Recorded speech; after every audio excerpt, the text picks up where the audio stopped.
Tonight on Zodanza, Christians get mad at Jesus for being too liberal? Zod and Dan try their hand at inventing Christian products, and a Christian loses his mind over the he gets us thing. All that and more coming your way.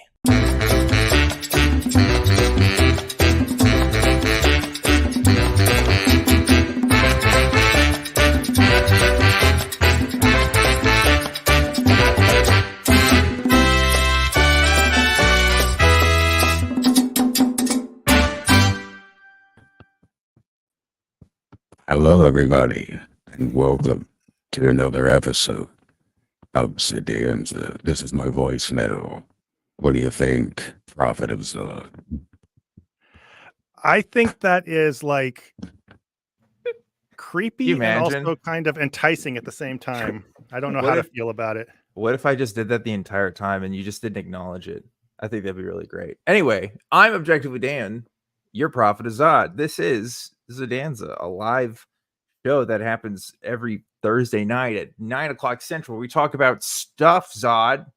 Lots of stuff. We got a good show tonight. We're going to talk about some news. We're going to talk about some products, and we're going to be talking about some videos. I'd say a solid episode of Zodanza, considering it's our third one. Yeah, I'm really shooting for mediocre to okay tonight. I think if we can just nail mediocre that down. To okay. Yeah. Listen, I did not download a fucking voice modifier for us to produce a mediocre to okay show, Zod. All right, this is high production value. Look at these new backgrounds that you made. I mean, come on. Zod, Dan, it's beautiful.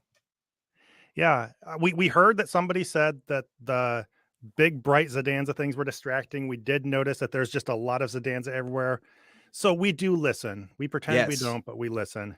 And trying to fix some audio issues and stuff too. I mean, we are cooking here, Zod. We're making a real show here, almost, you could say. Yeah. We also, I just want to reward our earliest comment. We got a real zinger. Oh yeah. At 2:51 today, several hours before the show started.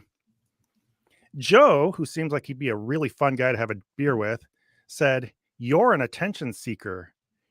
You're pissy about Christians that want to preserve their traditions? That don't want the faith being mocked?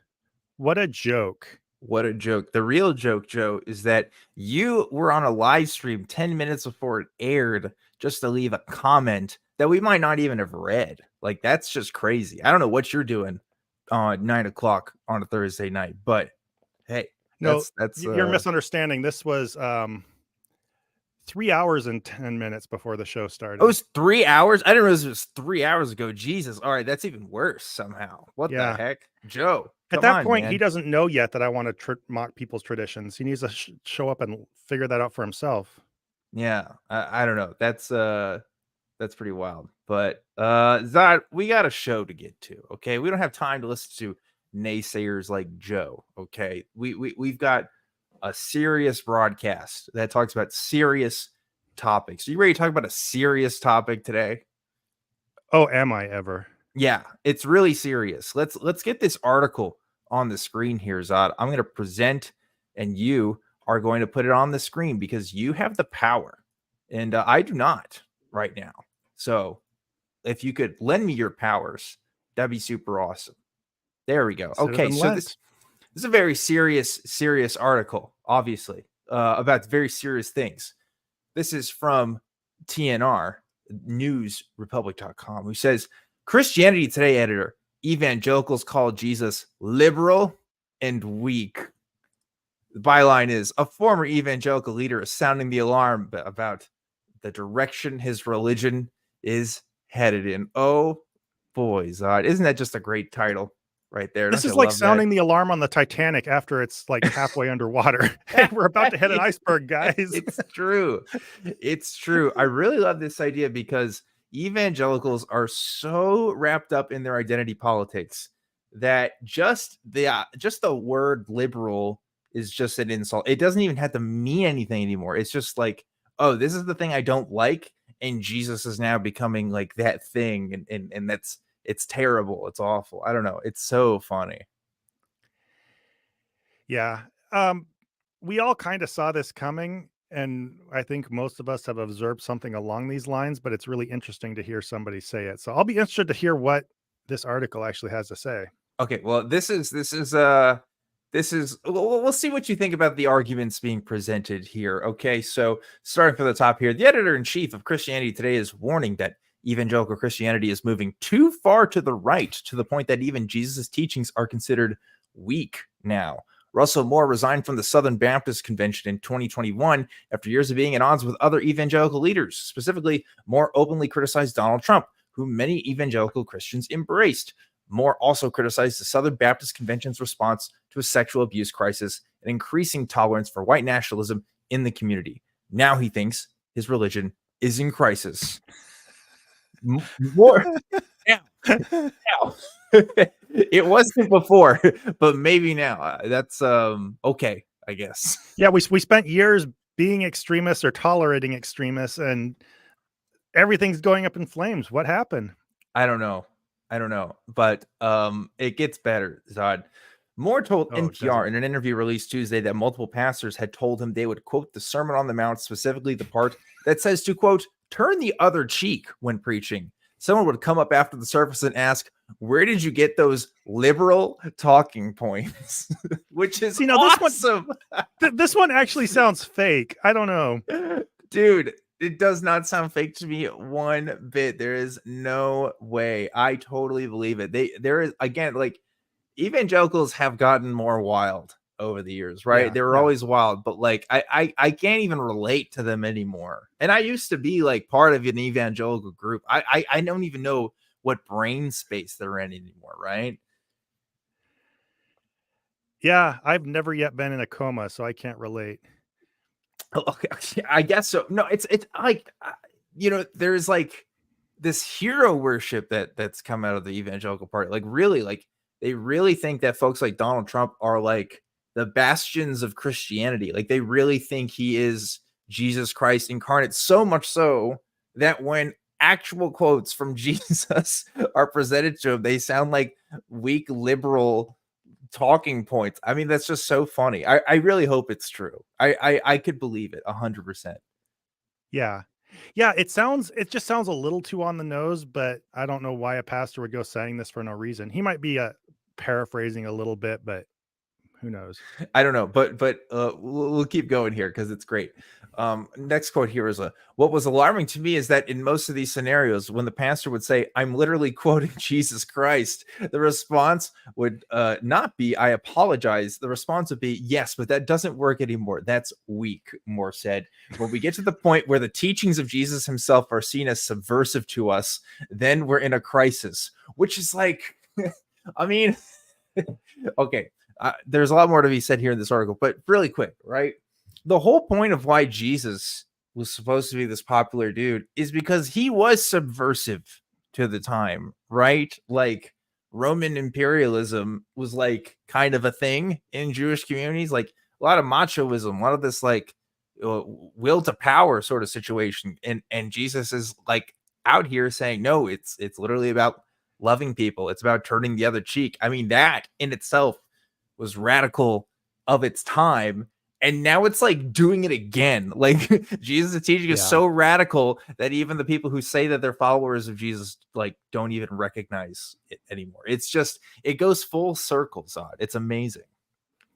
I agree. It's very strange. Yeah. I do personally think Jesus is a little bit of a mixed bag, and we'll get into that in our last segment. Sure. But yeah, we're definitely Christianity, and this is something I've wrestled with for a long time.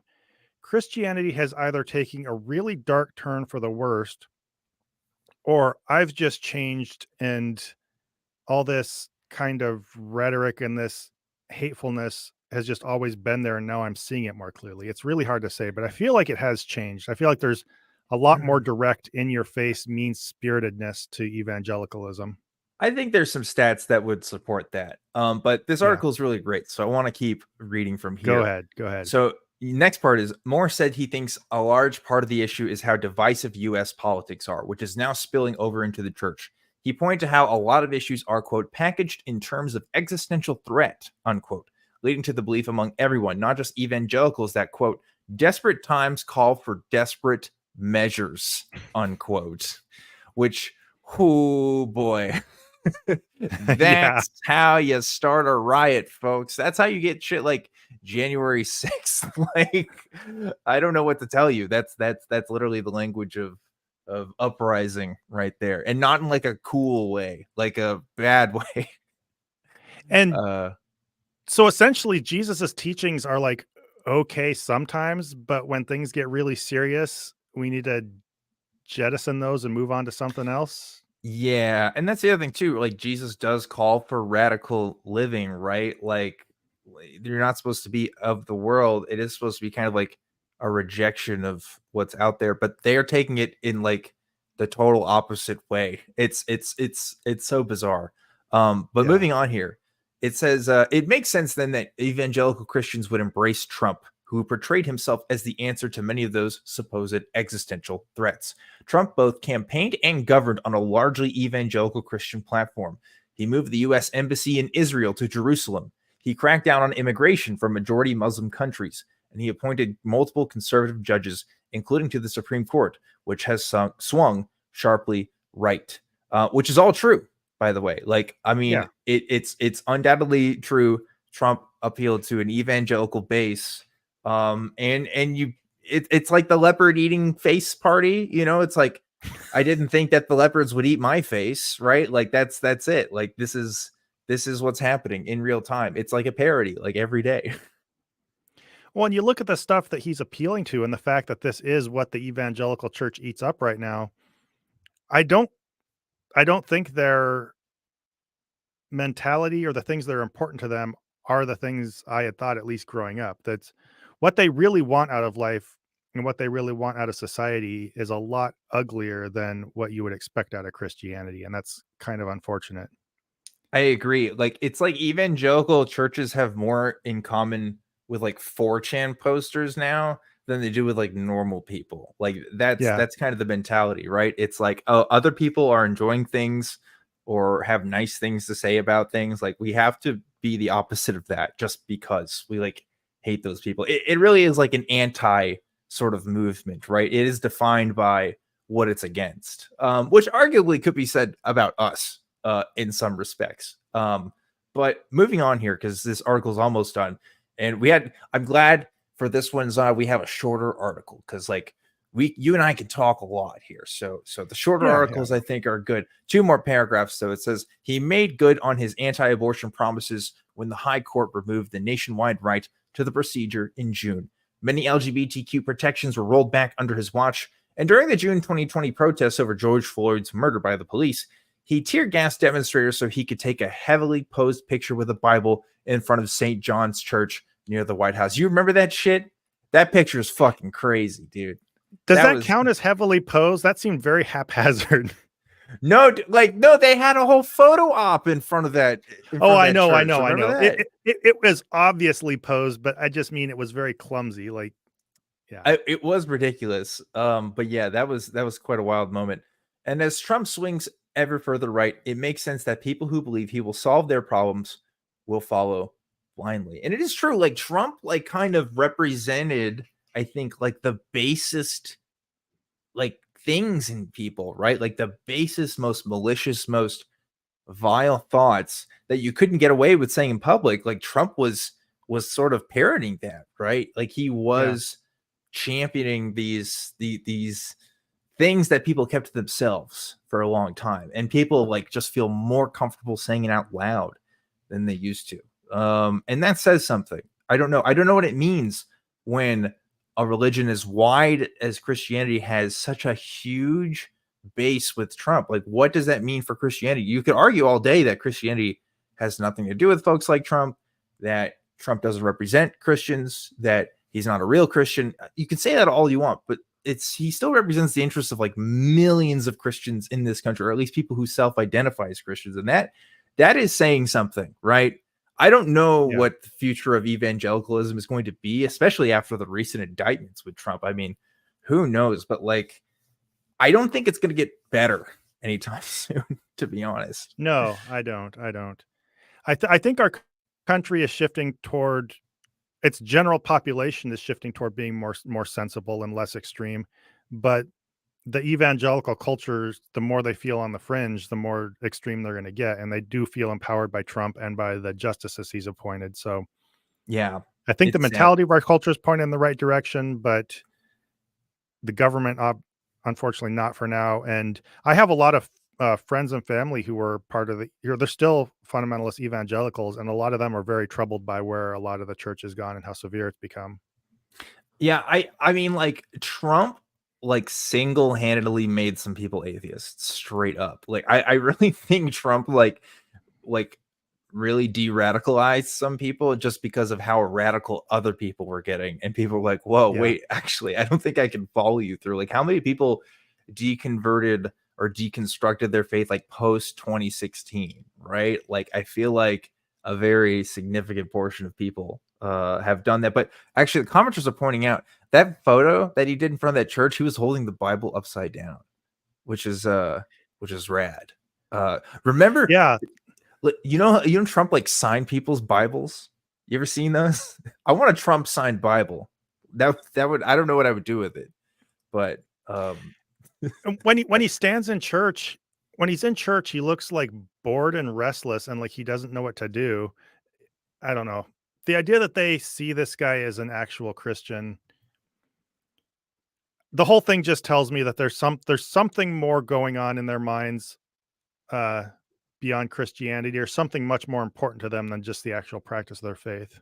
I agree, I agree. I think, like, it's less about the faith and it's more just about, here's an organized group of people with, like, similar opinions on things and, like, similar ideological bents. It's more taking advantage of a club of people more so than, like, a really base religious devotion, right? And Trump Yeah. is, like, the least religious president, probably, maybe besides, like, Obama. Like, I really don't think he gives a shit about Christianity or anything. I mean, maybe that's not true. I'm sure we've had some other presidents that, weren't as religious, but at least they made, like, appeals and, like, pretended to care. Trump is, like, I feel like, is completely cynical in everything, right?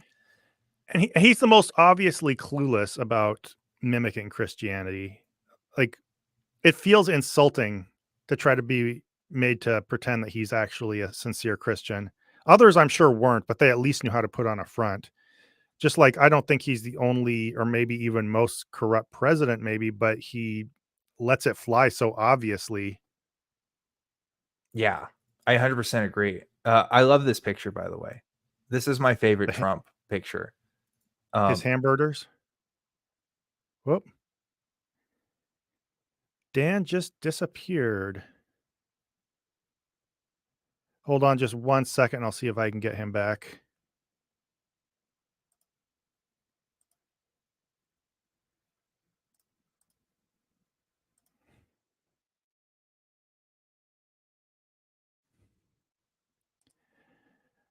Oh, there he is. I hit the wrong button. I was trying to hit Oh, presenting, awesome. and I hit leave studio, which is really cool and really awesome. And we're gonna cut that out later. So it never happened, actually. That's the beauty with live streams, though, Zod, is that people are much more forgiving when it comes to live content, you know? I hope so, because if not, we're screwed. Yeah, that's We my had him. the power of Trump, dude. I think Trump did it. I was trying to show off that Trump pic, the one where he has the McDonald's food in the Yeah. White House, and he was feeding the student athletes.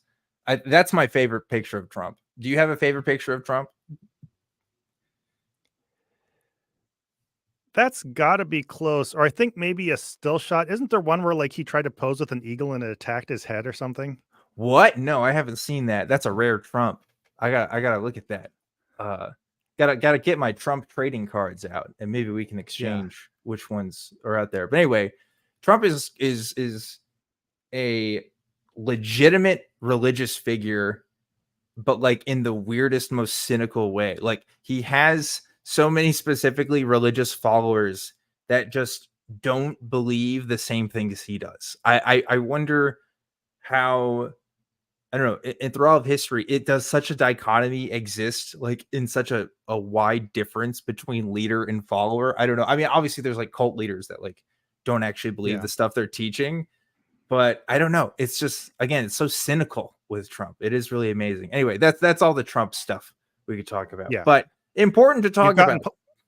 We've gotten political, so now everybody who's angry We- can go ahead and leave. We have gotten political, and so that's it. That's the story I wanted to share. The news story, very important story. Jesus is actually a liberal, and so we can't follow him anymore. I guess I don't know. I don't entirely agree with that, but he does say things that some people would consider woke, just because they consider everything woke. The apostles Zod literally lived in communes.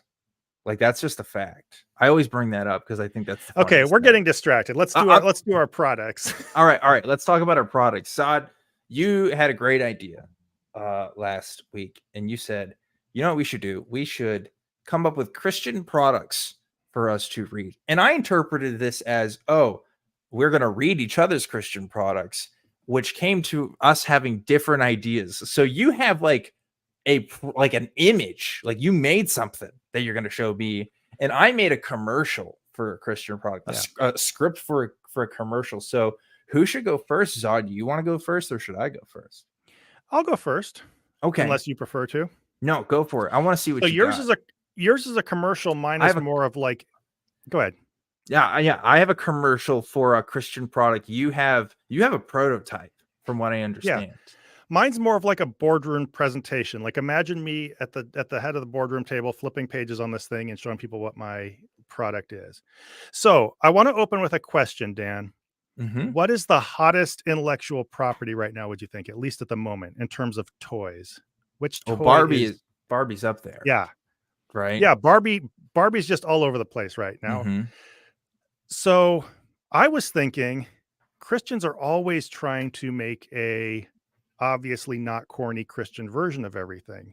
Mm-hmm. What is Barbie really about for kids? Basically, she's about letting them play dress up, right? Barbie serves as a mannequin and lets little girls put on different outfits and stuff like that. And boys, Zod, and boys. That's true. I'm sorry. Mm-hmm. I'm sorry. But I'm not saying boys can't play with Barbie. I'm just saying there is a reality of who they were targeting demographically. Fair. That's fair. That's fair. They were targeting young girls who were done playing with little baby dolls. This is a product aimed more at Christians who might like to do similar things with Jesus. I call this product the Fashion of the Christ. I'm just gonna go. It's a good stream, but the Fashion of the Christ, Zod? Yes. Sorry, I didn't mean to laugh that hard on my microphone. It was just your face when I put that up. My God. I think I understand why Mel Gibson went crazy, because like the Fashion of the Christ, really? That's like the worst pun I've ever heard in my entire. That's a top 5 at least. Holy shit, Zod. You got me with that. That's wild. You'll just give me time. Just give me time. This show has a long ways to go. All right. So basically, this is going to be a Jesus doll. I'm presenting it in terms of paper dolls right now. But picture this as an actual doll. I went from amused to scared. I'm actually terrified. What is this, Zod? What is this? So this is just purely for illustration purposes. This is a paper doll version of Jesus, but this would actually be a doll similar to Barbie. Except it would be Jesus. Oh, no. So you can dress Jesus up in all different kinds of ways. Stop. No. Address some Jesus. What? What did you think the Fashion of the Christ meant? I don't know. I thought it was like, I pictured like Jesus had a runway. I didn't think it was like you got him naked and then you like put stuff on him. That's like weird. He's not naked. He has boxers on. That's not biblically accurate, Zod.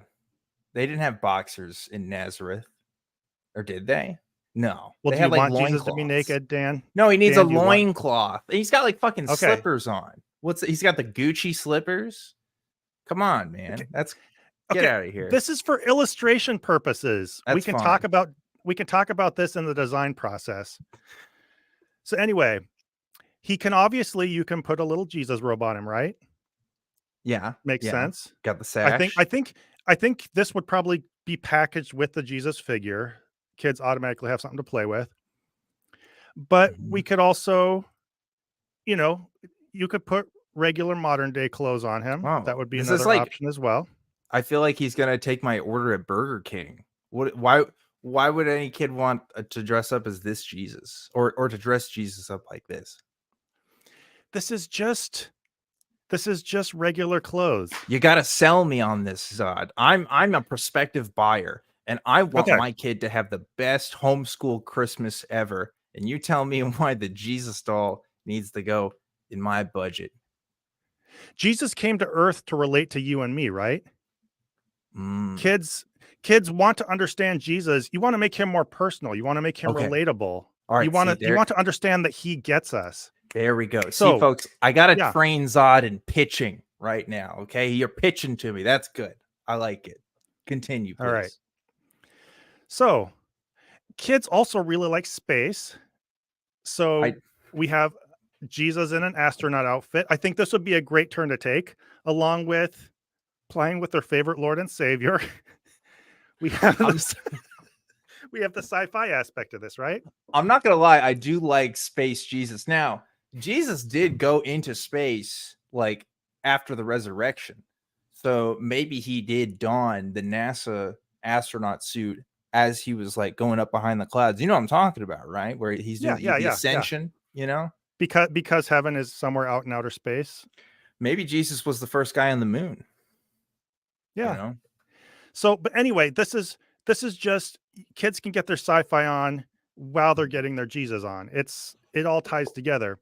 Would you want your kid playing with Star Wars characters and learning about the Force, or would you want them to get their outer space fix with Jesus, right? I do like that Jesus, even though like he represents all of humanity, still repping America with the flag. Yeah, he's gonna have the flag of his favorite country. I Yeah, mean, come on. this is nationalist Jesus, which is that's a good. And speaking of Jesus's favorite country, oh my God, I can't do this while drinking water, Zod. Christ on a bike. What is this? What the fuck is this? Redneck Jesus? it's Make America Great Again, Jesus. Oh, Jesus loves us, and he wants America to be great again. this is Bubba Jesus. This is coal miner Jesus. Yeah, but he's one of the common man. He is a man of the earth. He's just like you and me. I'm just trying to make him relatable. And okay, getting my pitch back on, you got to think of who your target audience is. Yeah. Based on the article we read, are these parents going to want their kids playing with some woke hippie Jesus? Or are they going to want their kids playing with a You're right. real Merkin Jesus? This is what Bobby Hill from King of the Hill would want in his Jesus figure, I imagine. Which to be fair is a lot of Americans. So you're right. Okay, this is good. Yeah. I like where this product is heading. See, I like this Jesus. This Jesus has character, you know. But sometimes Jesus likes to be a little he likes to be a little naughty. And so we have a little devil outfit for Jesus. I'm moving the desk up. I'm out. I can't do this anymore, Zod. Show's oh shit, I hit my light. Show's over, Zod. What the fuck is this? Can you explain this to me, sir? I just fucked up my light for this bit, and I don't know what I'm looking at. What is this, Zoolander Jesus? No, it's a devil outfit. Now, in hindsight, it looks a little bit more like a matador than I'd realized. Yeah, he looks like he's gonna pull out a cape and say Toro and stuff. Like, yeah, we'll work on the details. But we want to show all sides of him. Sometimes he's a little playful. Sometimes he wants to be ironic. You know. I guess. I mean, I hope you have like okay. It's like I'm do you not have luchador Jesus. I want to see luchador. I'm not married to this exact outfit. I'm not even married exactly to the just trying to bring out different parts of Jesus's personality. Okay. I thought when we were going into this, you were gonna have like a joke where you could poke holes in his hands or something. This is just full on cosplay Jesus. I want to see Jesus at the anime convention. It's kind of a vibe. You really have sold me on this, Zod. Yeah. So we have just a couple more. I'll run through them real quick. Yeah. You can dress him up as baby Jesus. Yeah. How many outfits did you make for this, Zod? Jesus Christ. What are we on? Outfit 12? Holy shit. This is slide 9, and that includes a blank slide and the title slide. So we're at 7 outfits. Okay. And then the next one, for the next few, we're going to bring them back to Jesus in his home turf. Now, I'm thinking we could expand this idea to actually play sets. You know how Barbie has her dream house and her cars and stuff? Right. You're so right. Yes. Basically, we could have a pissed off table flipping Jesus. And so you can have you could probably have a little thing where you push a button or flip a lever behind him. Yes, dude. And he's got the kung fu action grip. He's like a rock'em sock'em bopper, but with like his legs, he kicks over the table. Yeah, there's all kinds of design opportunities, but this really, again, brings out another side of Jesus, gives kids more things to play with, and we're really incorporating the more lucrative play sets into this. Last one is just, it's very simple, but a crown of thorns. And I thought there's all kinds of stuff you can build into this. You could have dripping blood action. You push a little button and the blood kind of seeps down from the crown of thorns. Okay, see, there we go. Yeah, it gives a little bit more of a realistic play aspect. So yeah, get the horror kids into it. The kids that are into like the goop and the grime, the Nickelodeon kids, you know? Like, yeah, I like anything. They're going to play with it once or twice, but we only need them to buy it once. You know, anything that has a little bit more action to it. So that was my product, the Fashion of the Christ. Folks, give Zod a round of applause. I'm gonna give you one right here. That's my round of applause for you, Zod. That's amazing. That's Thank you. I completely interrupted your glorious presentation because I lacked faith, but you showed me that I needed a little more faith today, Zod, and I appreciate that. Your reactions made the segment and what it was anyway. I'll be honest. You had me at Fashion of the Christ. That just kind of killed me a little bit. And yeah, I can't top that. I'm sorry. Mine is just not as good. You're just gonna make me look bad at this point. Oh, sorry. But you know, it is what it is. Okay. So I'm gonna just I don't know if I want to read. I won't show it on the screen. I will just read to you my script. How about that? Okay? Sounds good. Imagine you're tuning in. It's not Sunday morning because then you'd be at church, but maybe this is Sunday night, Sunday evening. You just got back from the Chick-fil-A. You didn't tip any of your waiters or waitresses, and you are sitting at home. You're ready to watch some, you know, Davy and Goliath. You got your Veggie Tales on the cassette coming up next.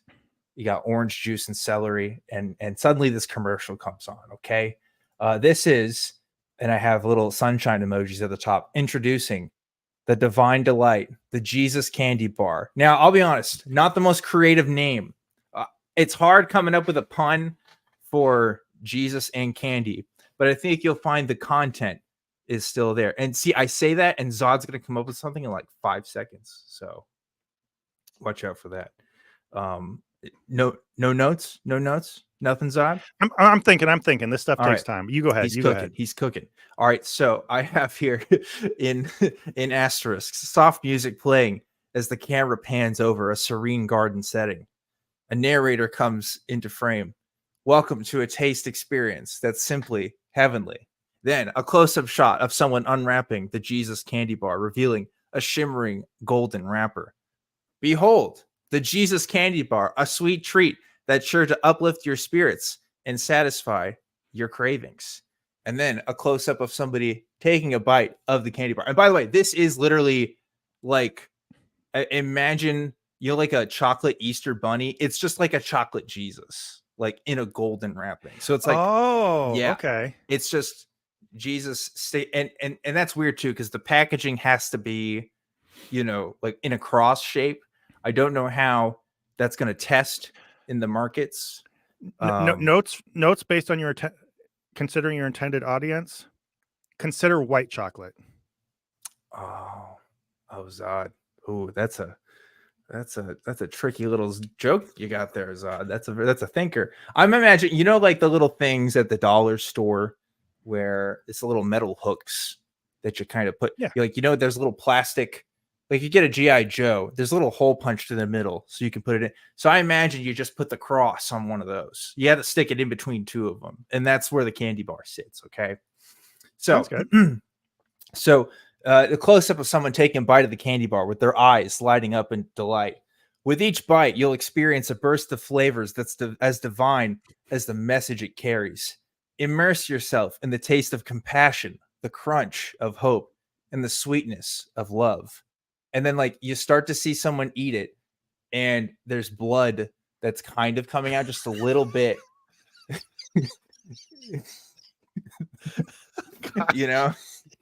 the center. lovely. The center is like a nougaty blood part. Share these moments of joy, laughter, and fellowship with those you hold dear. The Jesus candy bar isn't just a delightful confection. It's a reminder of the goodness that connects us all. And then the two children slowly eating the candy bar turn to the camera and say at the same time, the goodness that connects us all. In like a Shining kind of way is how I imagine that playing out. I'm actually glad I'm reading this because there's a lot I had in my head when writing this that didn't fully translate into the script. So you're kind of seeing me act it out now. The Jesus. Oh, I already read that line. So why? Wait. Embrace the sweetness of life with the Jesus candy bar, a treat that nourishes both your taste buds and your soul. Get your Jesus candy bar today and savor the flavor of faith, hope, and love, available at select stores and online. The Jesus candy bar, where every bite is a taste of heaven. Sweeten your day, uplift your heart, and share the love. And that's it. And then just pans out. So that's it. Jesus candy bar. Nice. We had one idea, Passion of the Crunch. Passion of the Crunch is pretty good. I like that. I got one. There's not that much clever to it, but it's just very to the point. Just call it Sweet Jesus. See, Zod, I can't win, dude. Zod's just better at this than me. Your Christian parody game is like on point. I don't know anybody that does it better. Honestly, you're the king. Well, thank you. Your reactions are priceless, though. You got, dude. Yeah, I'm telling you, Fashion of the Christ, man. That's too good. We should have had a poll, folks. Which would you buy? Would you buy the Jesus candy bar, or would you buy the Fashion of the Christ? Tell us in the comments below which one was your favorite. Personally, I think Zod won this round if we're keeping score. Well, thank you. But good job, Zod. Good job. I think that's all we got for that segment. I believe we have a video that we need to get to. We do. So, I don't know how many of you have heard of this delightful man named Todd Friel. Is that his name? Todd Friel. Yes. Todd Friel. Yeah. He has this aggressive radio voice. He's just totally insufferable. But he said something kind of interesting. Can I tell you how I know Todd Friel? Todd Friel used to be, so he does this YouTube stuff now, but I don't know if you remember, like I believe he used to sell Christian products and stuff. Like he used to sell like books about Christianity and stuff. I think there's like tapes of him doing this stuff like way before YouTube was doing his thing. I think he's kind of always been in the Christian selling business. He strikes me as a salesperson. Yes. Yeah. Yeah. So he's got a great video for us today, Zod. What is this video? So you've probably all heard of the He Gets Us campaign, right? It was all over the place for a while. It's basically this mass ad campaign to make Jesus look relatable to the general public. And I think it's supposed to make Christianity kind of look hip and cool and relevant. Does that sound about right? Yeah, my interpretation of it, first of all, the big thing that got them in the news was the 30-second Super Bowl commercial, because the Super Bowl is like peak capitalism where you're just going to have crazy ads for like car insurance and candy and chips. But for some reason, at some point for 30 seconds, they just talked about Jesus and how he was like an immigrant and a person of color, probably. So like it was kind of stark in comparison to everything else. And so there was a news cycle for about 2 weeks talking about this campaign. And then like it kind of disappeared off the face of the earth. I didn't hear from it ever again. Yeah. So it's supposed to make Jesus more relatable. On the surface, you might think it's better than like MAGA Jesus or the direction with Trump that they're talking about. But the whole thing sounded very superficial and corporate sounding. It had this big boomer vibe to it. And, but as you might also guess, some Christians liked it just for different reasons than we did. So Yeah. this is Mr. Todd talking about how he doesn't care for it. And in this one video, it's a very strange position to be in watching this. He is more right than he usually is in this one. I think you hate to see it, but you're right, Zod. There is like some points here. And here's the thing. You're not going to convince Zoomers to come to Christ by making a TV ad. First of all, what are you talking about? That's crazy. So like, it's a failure on all counts. It's a failure on this marketing campaign and also a failure on this guy for different reasons. But the parts where he is right is very interesting, or at least the parts where we agree, I would say. But let's get to it. All right. Who exactly is the he in the $100 million ad campaign? He gets us. Here are 10 reasons why I am giving the Spock eye to this purported evangelistic ad campaign to reclaim the real Jesus, which is what their website says. And you're going to fire back, hey, we're supposed to be happy when someone promotes Jesus. I agree totally, but as those verses make clear, we only rejoice when the true Jesus is being proclaimed. He warned us quite sternly, if someone doesn't know the right Jesus, then they don't know his Father either. So, of course, we're going straight to true Jesus, right? Yeah, the no true Scots Jesus argument. I love it. You love to see it. And those verses he flashed on the screen, I looked them up. They're not really that much what he's talking about. A couple of them are about, it's just saying it doesn't matter who talks about Jesus as long as they bring him up, which will be interesting considering what we see later. And then one is just saying Jesus saying the Pharisees don't know the Father if they don't know him. They're kind of related, but not really about knowing a true Jesus versus a false one. Yeah, if anything, I believe the Bible does talk about like a little bit about the Antichrist in Revelation and like false teachers, but I don't know if they talk about like a false Jesus too much. I could be wrong though. Yeah. I wouldn't say he's totally wrong with these verses, but he's taking some slight liberties in how he paraphrases them. The way, the truth, and the life. No one goes to the Father except by me. Now that you have known me, you will know my Father also. And from now on, you do know him, and you have seen him. So, Dan, have you ever watched Lost? I mean, bits and pieces, but by the time that show ended, I was like in high school and I didn't watch it from the beginning. So I didn't see it all the way. Yeah. Yeah. It's just, if you watch Lost, it's just hilarious because that's Desmond, one of the characters from there. And you totally hear Desmond just sitting there reciting Jesus. But yeah. What is that? Is that a movie? What is that thing that he's just taking it from? Do you know? That's a Jesus movie. They used to play it in my church sometimes. Really? But it's just, Oh, it's Desmond from Lost sounding exactly like Desmond from Lost. I keep expecting to say, I am the way, the truth, and the life, brother. Because that was one of his catchphrases. Yeah. You're losing me. You're losing me. Not a Lost guy. Okay, sorry. I know it ended in a church. That's it. That's all I know. Yeah. Anyway, sorry, I'm throwing out old person references. See if we can identify some of the issues in the He Gets Us campaign that might keep us from rejoicing.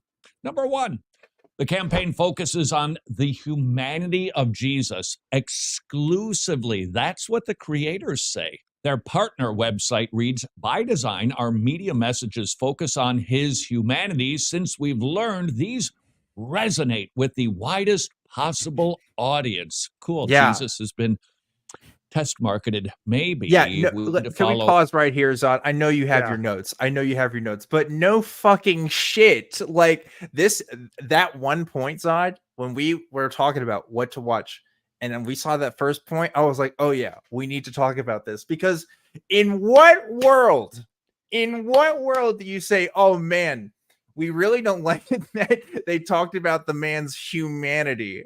In any other circumstance, this would be a great thing, but this is the one time we're talking about somebody's humanity is a bad thing. What the Yeah. fuck? I love it. It's so stupid. It really is. Yeah. He does have a little bit of a point. We'll Jesus finish up lead this and present number him one. not as a mere mortal, but as fully God and fully man. The four gospels show us Jesus who he is up front without apology. He gets us, doesn't follow the lead of Jesus, but that lead. So I honestly think he does have a point here. Saying it focuses too much on Jesus' humanity, it sounds a little, I don't know, a little cold-hearted, or I can see why you'd want to focus on that part of him, but I also think what he gets us does is a little bit of a watered down version. Would you think that's safe to say? Yeah, but like if you take it in the context of a cult leader, and hear me Mhm. out, all right? Imagine we're talking about David Koresh, and I wanted to sell you on Yeah. David Koresh, Sod, and I was like, listen, we need to talk about how loving and awesome David Koresh is to his family and his community. He also thinks he's God, but like, you know, he's like really cool for that. Like you would say, oh yeah, that's me being nefarious and hiding something. But like for some reason, for this guy's like, oh no, we need to talk about how he is the savior of all mankind. And Yeah. you know, he is a divine being. Like I get there's like a truthfulness to it, but also like, yeah, there's a reason why they focus on that. Cause yeah, it probably did test better. Cause yeah, people don't want to talk about that other stuff. That's like, that's where it gets weird. That's why people don't believe it, right? Yeah, and we'll get into more of that. There are some interesting questions there. I think it's also a little hypocritical. I do think he gets us is trying to sell us on something like he said. They're trying to market a specific image of Jesus that is pretty superficial. But I think Todd is also marketing his version of Jesus to specific people who a certain message resonates with. Leads 100%. us And to yeah, concern number two. The Jesus in the he gets us ads and videos, sorry, can only be defined as a social justice Jesus. Consider these ads. He was a refugee. He was a rebel. He was an influencer and a feminist. It appears the Jesus who gets us wants open borders, radical feminism, so called oppression to be eradicated, and social justice politics. Sorry, but if it walks and talks like a social justice campaign, then Yeah, it's awesome. Unironically, there he literally said nothing wrong. He said nothing wrong about Jesus. Can you think of one thing said there that isn't like literally true? It's all true. That's 100. yeah, Like, okay, again, you can go interpretations, right? Either yeah. way, but there is an interpretation that is valid for every single one of those points. Where literally was a refugee, right? Fled from Egypt. Probably does want open borders. Like, I don't think Jesus is a big border guy. Feminist, yeah, he said that women and men were saved by God. That's kind of a feminist thing. I don't know that you could make a case for all of those Okay. points. The feminist thing, I think, is a bit of a stretch. I think he probably was a little more egalitarian toward women or showed them more respect than a lot of people of his time. Um, That's but yeah, feminist. I think Feminist icon, Jesus Christ.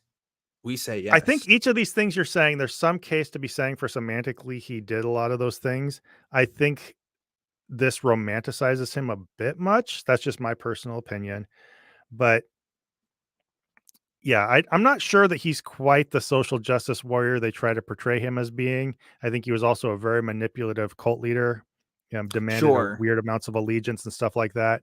So you could go through and nail him to each of these specific things, just like I think you could also go through and nail a lot of very more severe things to him, depending on which take you wanted to do. Sure. That's my But opinion. I think I could make a very coherent and cogent case for all of those things for Jesus. Like, and I consider myself well read in the Gospels. I think you could make Yeah. that story, and which is why, by the way, like there is a part of this marketing campaign that is kind of brilliant, because it's like, yeah, that if I were to be, first of all, I wouldn't do TV ads in the Super Bowl, but if I was to be like, okay, let's make the sleigh version of Jesus, like let's make him Jesus, I would talk about that stuff. I feel like that's the route.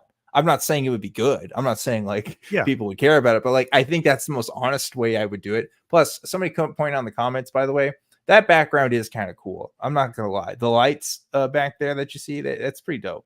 I would have a set like that. So just want to point that out. Yeah, that does look pretty cool. Yeah, I think Jesus is basically an amalgamation of a lot of things from his time period. He's very much a product of his time. He's more complicated, I think, than either he gets us or Todd is making him out to be. But let's move on. You're right. Which leads us to number 3. You can search high and low, and you will not find anything that resembles a complete gospel presentation in their ads or website. Search for the word gospel. Here's what pops up. Jesus chose forgiveness. Okay, that's kind of sort of maybe a little warm, but the article and the video don't use the word gospel or explain forgiveness available to us in Christ. Instead, it talked about how Jesus forgave people, and you and I should do likewise because it's good for us. So basically, they said stuff that made sense, right? Yeah, that he didn't directly quote that article, and I'm not going to be asked enough to find out how accurate he is in saying that. But like, yeah, like that seems fine. Like he's just like, no, we didn't follow the cult leader's direct commands, that we're only forgiving him because he gave a divine direction for us because we're going to hell or whatever. Like he really does get into like the evangelical parts of Jesus later. But yeah, also he used the "it's fine" meme wrong with the dog and the fire background. Like that's a very boomer way of using that meme. Yeah, I was about to say, even at my age, I recognize that as like the most boomer series of things flashing across the screen. Yeah. That's true. But I think it is an interesting question. How much of the entire gospel should they have to present? I don't think you need to barf the whole thing out there. Yeah, like I don't think that's a fair criticism. We're talking about 4 different books here, and I know like they're Bible books, so it's not like real books, but it's a lot of content. I don't know. Yeah. This also popped up for the word gospel. He gets us has an agenda. And what exactly is that agenda? It's a rebranding exercise. They want to show that Jesus has been hijacked by conservatives and caused nothing but division. They want you to know that Jesus is loving, which is nice, but it's not the gospel. Finally, this popped up when we searched for gospel. 4 ways Jesus supported women's equality. Jesus did support women's equality, but probably not the way that radical feminist social justice warriors might hope. You notice how much of his routine is just blurting out things about the libs in just very derogatory, extreme ways? Yeah, and again, I can't be asked to figure out if he's misquoting this article, but like he's not reading direct quotes. He's just like, oh, and then they say this, this, and this. And it's like, I immediately don't trust you, actually. I want to see the receipts. And also, when you laugh, if the first thing you hear is Jesus like supported women's equality and then you laugh, that's not a good sign. I'm sorry. That's not a good look. And he kind of saves it by saying, oh, not the way you think. But like, wait, what do you mean? Why are you skeptical of the idea that Jesus supported women's equality, Todd? What's wrong with that? I'm all for women's equality, just not the way all the radical feminists. They all go too far overboard. It's classic. Yeah, you want to be on the right side, but you're going to fight it every step of the way in any realistic sense. Yeah. I actually did look at that article, and It's interpreting some basic things Jesus said or ways he interacted with women. I don't think it really portrays him as much of a feminist. I honestly think we're looking at two people who want to interpret widely different things about him. Here's what I want to know, Zod. Do you think there's somebody in the world right now that's a Christian and says, yeah, you know what? One day I saw a Super Bowl commercial and I went online and I read a gospel thing and it said, Jesus supported women's rights, dude. And now I'm a Christian. Like, who is that? You know what I mean? Like, what's I don't know. This is why I think the campaign, while like low key, I kind of like it. I kind of like, just because it makes conservatives mad. I think that's the biggest reason why I like it. But the other reason is like who is this mythical person that's going to come to Christ from reading a blog post about 4 verses that make Jesus a feminist? I don't know. That's just weird. Well, and you're to me, you're stepping way outside of Jesus anyway. Like Jesus was a lot of complicated things, and a lot of it involved weird theology. A lot of it involved threats of hell, cursing fig trees, very onerous cult leader demands, all kinds of stuff. There's a big mix of stuff that was unique to its time. He gets us as just putting up these little flash in the pan images that are meant to appeal to people today. And they're just attaching Jesus to that. They're just sticking his name on it like a brand. Yeah. And like you said, nobody, if that's the stuff that appeals to you, you're not gonna want to be like, oh, that's where Jesus is, I'm gonna march over there.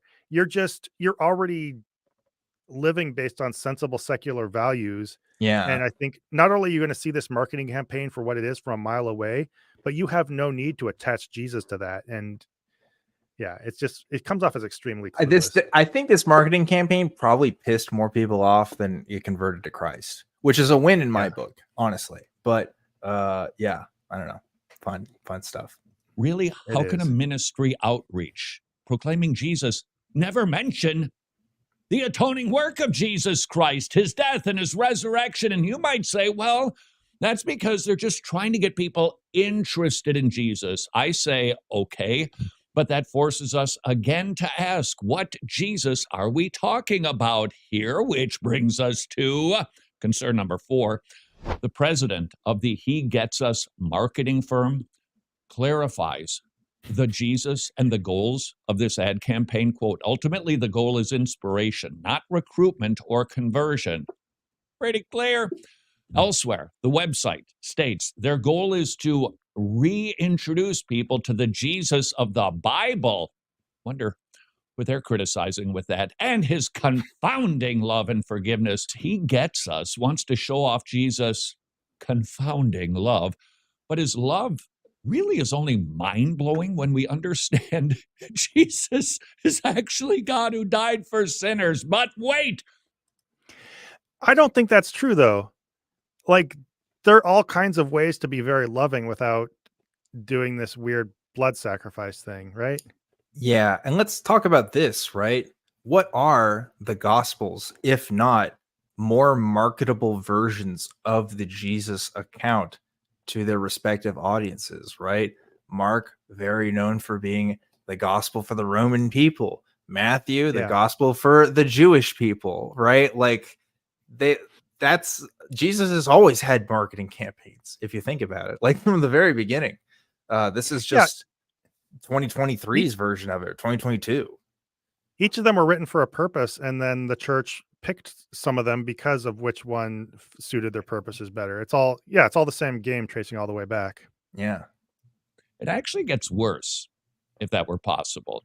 Concern number 5, visit the search engine on their website. You won't find anything on repentance, justification, hell, denying yourself, evangelism. How can a website about Jesus miss so many crucial elements that must be known in order for people to be saved?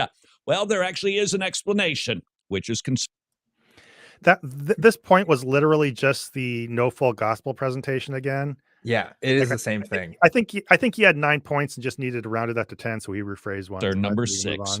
This is a classic seeker sensitive, a bait and switch that might bear some good fruit, Hope so. But it's certain to create bushels full of bad fruit. This methodology says, hey, show how cool, relatable Jesus is. Get him hooked. And then, well, later we'll introduce people to his hard sayings. And that almost always inevitably leads to an angry response. Hey, what do you mean if I don't trust Jesus, I'm going to hell? You tricked me. This is the bad place. 2 Peter warns us that those who are deceived into joining the church backslide because they never slid forward, and their latter end is worse than the first. Which brings me to concern. One thing I'm just purely curious about. If you're going to hell anyway, how does it get worse? Like, does somebody who became a Christian and backslid, did they go to worse hell than somebody who didn't? I'm not really sure what that's supposed to mean. I love that he's like, oh man, this cool marketing campaign didn't include the fact that people are gonna burn in hell for eternity. Like, yeah, no fucking shit, dude. Like, why is this such a surprise? I don't understand. Was VeggieTales not a good enough gospel presentation because it didn't feature burning cucumbers and tomatoes that didn't accept Christ as their Lord and Savior? Like, was that not good enough for you too? Like, oh my God, what do you want? Yeah. Like, you just want a fire and brimstone thing every time. Also, can we talk about the fact, Zod, that they just showed a clip from the show The Good Place? Have you seen The Good Place? Yeah, it's infinitely more intelligent in its idea of ethics and its vision of what an afterlife should be than Christianity by a mile. So yeah, that was a strange thing for them to include. Parodies Christianity in a lot of ways too. Like, definitely lampoons religion more so than what I would think they would want to show on here. What is this guy doing? Why is he showing clips from The Good Place and memes? Why isn't he talking about the gospel? Where's his terminology? Where's his justification? Huh? Is that in every single thing he does? I don't know. That's a good point. Yeah. There's also one other thing here. His narrative is just really weird.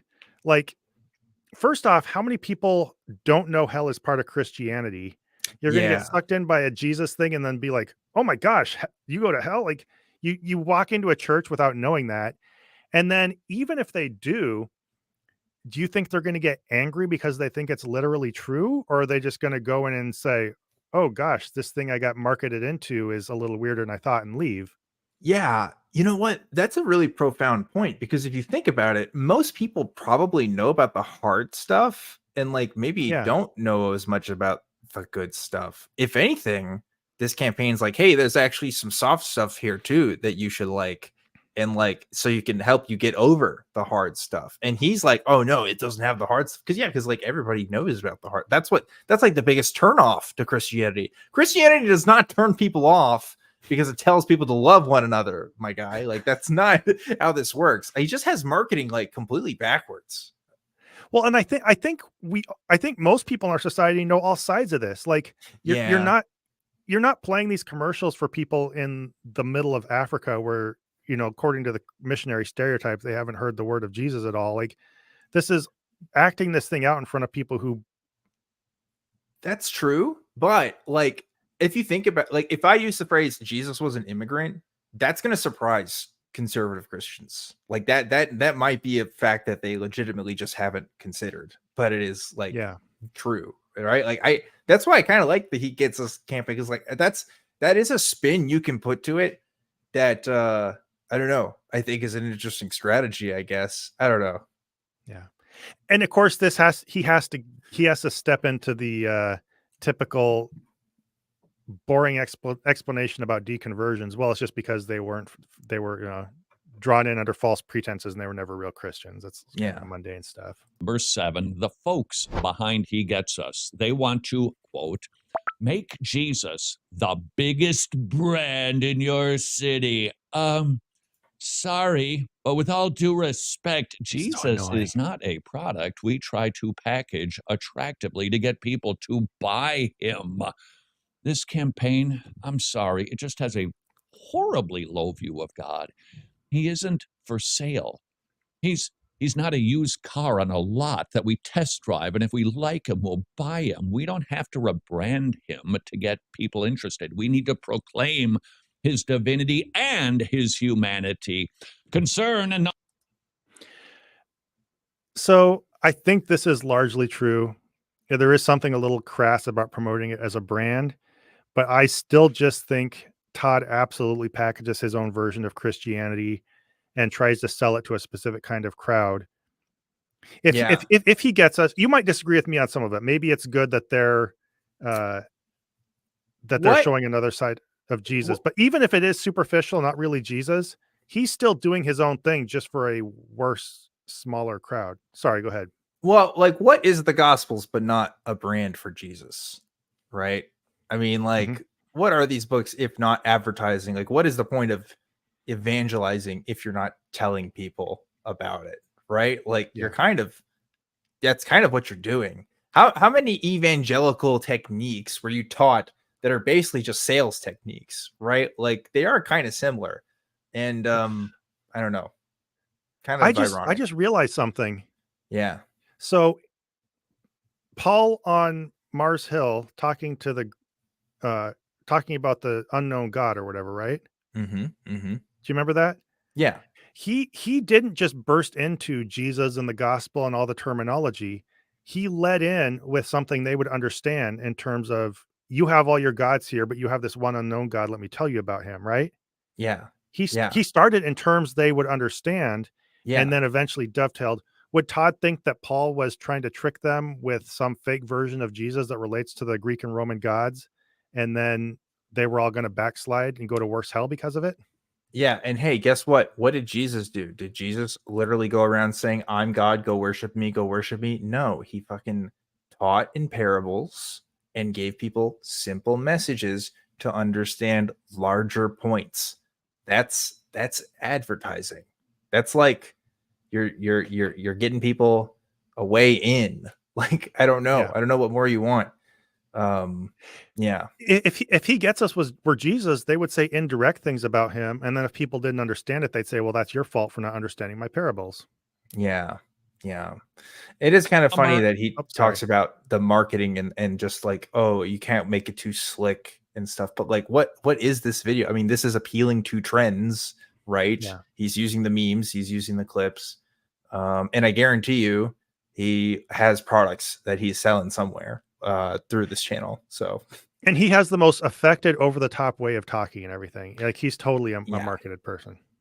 8, the goal of this campaign is to hook people on their rebranded Jesus, drive them to the website in hopes that they will reach out. And then the He Gets Us folks will direct people to a church. Now, I love the local church angle. I applaud that aspect. Let's get people into local churches. But what kind of churches are they sending people to? Well, we actually know. The president of the marketing firm said, we hope that all churches that are aligned with the He Gets Us campaign will participate. This includes multiple denominational and non-denominational church affiliations. Yikes, Catholic and Protestant. If Catholic churches are included, and what we've heard, legalistic and super liberal churches are also a part of the He Gets Us campaign, it would seem they don't have biblical criteria behind the churches that He Gets Us recommends. That ain't good. $1 million ad campaign. Buy him.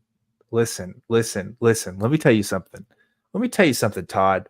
Those churches, they are probably like really on board with getting more members in. Okay. I guarantee you, right? They're not complaining about it, right? It's not like church attendance is at an all-time high right now. Okay. Yeah. I think there's a net benefit. Yeah. Maybe they're going to figure out some stuff later that they don't like, but like, half of church is about vibes. It's about like community. It's about the people that you hang out with and enjoy. And that's just a fact about life. I'm sorry. It doesn't match up with your theology. It doesn't match up with your version of Jesus. But like, that is like a part of being a Christian, is hanging out with other people you like. So I don't know what to say, man. Sorry. Sorry And that he invites people to non-denominational churches. Oh, the horror, you know. The non-biblical churches, as if those churches all just think they're not biblical. Like they all think they're right. Yeah. He sounds like Goldilocks to me. Like this church is too liberal, this church is too legalistic. Only mine is the just right one. You're right. That's a good way to All put right, it. I'm sorry I got us steered off the right spot of the video, but let me put us back. That's okay. I accidentally left the studio earlier, so I intend to get yelled at by you later. Zod's not Oh, my you don't boss, even by the This way. This includes is a the partnership. I it just want would to let seem- people know. Please because- note, I That doesn't mean I appreciate can't the yell at you desire It's true. of financially blessed Christians. Concern number 9. Who are these people? Who are the folks behind this $100 million ad campaign? Please note, I appreciate the Can desire we pause right here? of financial. Yeah. Because I thought the first time he said this, he was going to say the Jews. Like, I seriously thought that's like the angle he was going to get at. And I was pleasantly surprised that that's not what he did. But can you you can see that, right? Like Never. uh, Or BLM. yeah, or both BLM. working It's yeah. BLM and the Jews tag teaming. All right. Financially blessed Christians who want to remain anonymous. I get that. But we do know that Christianity Today, Hobby Lobby, and the National Association of Evangelicals are involved somehow. Not exactly bastions of evangelical fidelity. And finally, Yeah. So again, this is more these aren't the right Christians thing. There are some very, very, very valid concerns to be had about the people who are behind this. First off, this is interesting because the verse he quoted said it literally doesn't matter who's speaking as long as they say something about Jesus. So I don't know why this is important. So this is the funniest thing because like the reason why he doesn't like Hobby Lobby is like way different from the reasons why I don't like Hobby Lobby. He doesn't like Hobby Lobby because no, they don't do the right brand of hating LGBT people. And like, you know what I mean? They don't do it the way I want. I would incorporate more hell into it. Yeah. You know, that's what he would be like. And also like, again, just other evangelical organizations just shit talking them low key is kind of just so funny to me. I don't know. Well, and this tells us something about what the actual goal of this thing is. Do these people really want to just promote this progressive Jesus who was an immigrant and blah blah blah blah blah? And that's one of the actual non-Todd Friel related criticisms of this thing. Is this is basically a very superficial public front to what's actually an insidious, regressive organization that actually has a lot of very, very bad, restrictive political agendas, I guess. Yeah. Way to say it. Look into it if you want. And also, there are accusations that the whole thing is a big data harvesting scheme where political organizations are trying to get contact information for people who might at all be receptive to right-wing mailers or whatever for political campaigns. Which honestly, that makes a lot more sense to me because again, if you're spending enough money to get a Super Bowl commercial, you got to be making bank. Like there's got to be a return on investment that's more than just, get your local teens hooked up with your local non-denoms. You know what I mean? Like something else has to be going on here. Yeah, this is where this whole thing clicks. And I don't know if this is all entirely true. This is just speculation I've heard. A lot of it seems to ring true. And Dan, I think you remember I said I had tried to sign up for the He Gets Us kit. Yeah. It is complicated getting their information, and you have to start providing so many different layers of your personal information to them. So this kind of rings true. And it does tie everything together in terms of why are they spending all this money on this? Suddenly it makes a little bit more sense. Yeah. Number 10, I think he gets us. It just misreads the room. Seriously. They are spot Todd on. knows when you're misreading the room. Recognizing people are hurting and they need help. That's obvious. But the Jesus they offer just isn't the Jesus that people need. They don't need a buddy. They don't need somebody who gets them. People need the real biblical Jesus who died for their sins and saves them from the wrath that is to come. I don't think most folks even want a cool, relatable social justice Jesus. I think people are far more You might interested be in a wrong about Jesus that. who, yes, is fully human, but is also fully divine and definitely tells you that his way is the best and only way. People are looking for answers. People want someone to come tell them that their way is the best way. and the Yeah, only- yeah, no. See, this is again like every time Todd has something like kind of right to say, he's like super wrong, right? So like, yeah, this thing does misread the room. Like you can smell it from a mile away that it's kind of BS if you think about it for half a second. But like again, his reasoning is because oh no, it's just not my Jesus. Hashtag not my Jesus. That's how you can summarize this whole video in one complaint, right? Yeah. Ridiculous.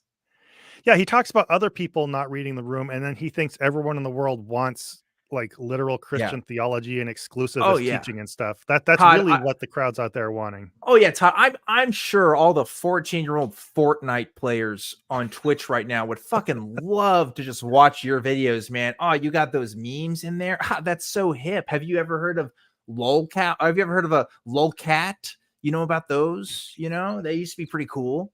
Yeah. You just pick this stuff up at what, your local Facebook group, my man? Like, come on. What the fuck do you know about reaching people? I guarantee you Todd has a team of people that he pays to produce, edit, film, and do everything for these videos. Todd's not touching these besides maybe writing a script.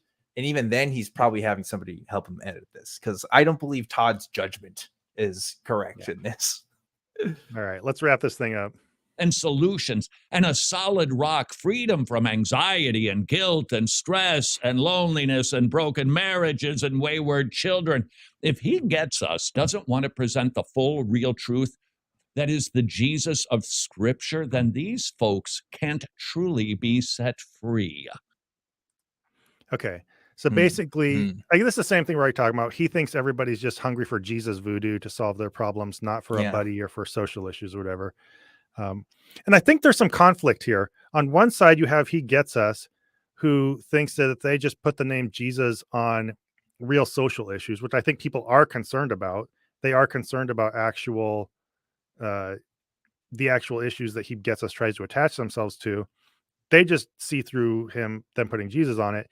He thinks that they want a bunch of theology and a bunch of weird blood magic and stuff. Right. I think they're just wrong from two different sides of the coin. What do you think? I may sound like I'm giving a lot of credit to the He Gets Us campaign, and I understand it has nefarious political intent, probably. But if I'm going to go back to Christianity tomorrow, Zod, I'm going to be a He Gets Us kind of guy and not a whatever this is. Okay. Like that is just inherently more appealing. Again, it's like, there's something about it that's too saccharine. It's too, polished to be true. Absolutely. But I'd rather live in that fake reality than this fake reality, if that makes sense. Yeah. At least and I lived in this space for a while. You make your beliefs line up with what your personal values are. And I found a way to try to lean into at least somewhat reasonable, decent values toward the latter end of my Christian life. But yeah. All right. Just one little last wrap up thing. He's gone through his 10 points, but we got to touch on this last thing. If you happen to be interested in Jesus, I've got to tell you, there is a bottomless ocean that you can dive into that is filled with glorious truths about the real biblical Jesus. There it is. Okay. There it is. I was going to ask, but the book came up a little too fast. It sounds like, and when I was listening to this just purely by audio, I honestly was naive enough to think that he was talking about the Bible here. There is a bottomless ocean that you can dive into that is filled with glorious truths about the real Jesus. If you're anything other than a flagrant charlatan and you're a Christian, what do you mean by those words other than the Bible? Yeah, for real. But instead, I listen. Humbly commend to you a book written by a Todd Friel or something, Jesus Unmasked. It's an amazing study. Jesus in the Old Testament, assuming, of course. So the irony of this, He Yeah, sits there I and know. criticizes I them for know. marketing to people instead of being biblical, and then he uses the whole thing to market a book for This their view whole of Jesus. video is a pitch for the book, Zod. We got played. We got totted. Dude, he got us. He gets us. You know, We'll he get- knew. we'll get- he We'll have knew we we'll were have going to been react to played this. if anybody from we'll have been played if anybody from this stream buys his book, and I That's don't what see I'm a lot saying. of. He's the real mastermind here. Okay. If any of you buy this book, I'm talking to all of you in the chat. I will fly to your house. Okay, I'm not going to really threaten you. Whoa, wait, where are we going with this, son? What are you gonna do when you fly to his house? You're gonna show him you're gonna show him your Jesus doll, Zod? What's happening? That sounds wrong. You're the one that made it. Okay, anyway, I will fly to your house and I will urgently plead with you not to buy the book. Pathetic. Listen, all right, Todd, he All gets right. us. Okay. Todd knows that all of us atheists are gonna react to this, and you know, he made the video debate. That's what I think. That's my theory. Not really. I think he's just a slime ball. But speaking of selling things, we have a Patreon that you guys should definitely check out and support that if you like the content that you're seeing here. At least we're honest about it. Okay, that helps us. We're not trying to sell you Jesus or anything. But Yeah. if you decide you want to support us on Patreon, it lets us know that we're doing a good job here. So check that out. Links in the description.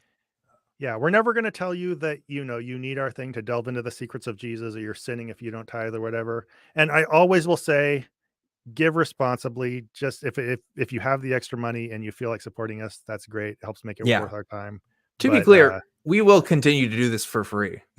Like we don't have financial incentive to do this. So I would rather you didn't give us, Patreon money if it meant you're not going to eat next month. But yeah, it will help. I'm not trying to unpitch our Patreon, but Todd has left such a bad taste in my mouth for marketing that I know.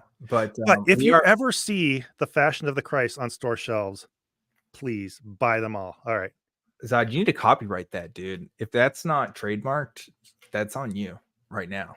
All right. You gotta get on that. Listen, we are at the end. We are over time.